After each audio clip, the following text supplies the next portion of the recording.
Γεια σας αγαπημένοι μου μαθητές. Hallo liebe Schüler.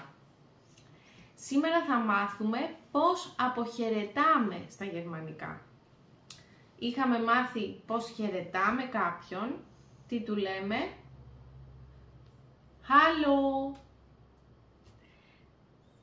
Έναν φίλο μας.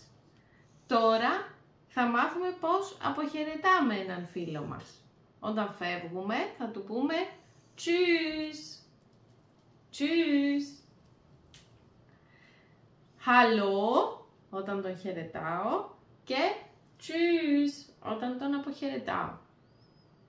Όταν όμως αποχαιρετάμε κάποιον επίσημα θα του πούμε Auf Wiedersehen. Auf Wiedersehen.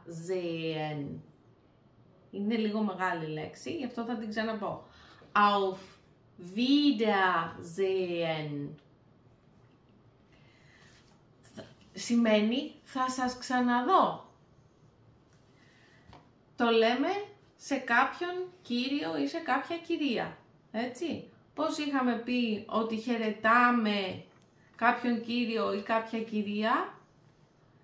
Guten Morgen, Frau Müller. Και όταν την αποχαιρετάμε, Auf Wiedersehen, Frau Müller. Και όταν είναι νύχτα και θέλουμε να πάμε για ύπνο, τι λέμε? Gute Nacht. Γεια σας, φεύγω, πάω για ύπνο. Καληνύχτα. Gute Nacht. Gute Nacht. Καλή νύχτα.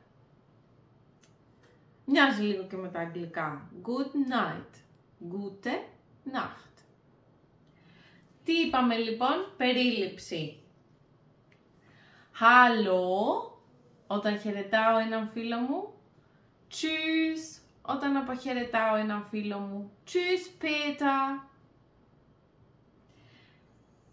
Πώς χαιρετάω κάποιον επίσημα? Guten Morgen. Καλημέρα. Guten Tag. Όπως είχαμε μάθει. Καλησπέρα. Guten Abend. Καλό βράδυ. Πώς αποχαιρετάω κάποιον επίσημα? Auf Wiedersehen. Auf Wiedersehen, Frau Müller.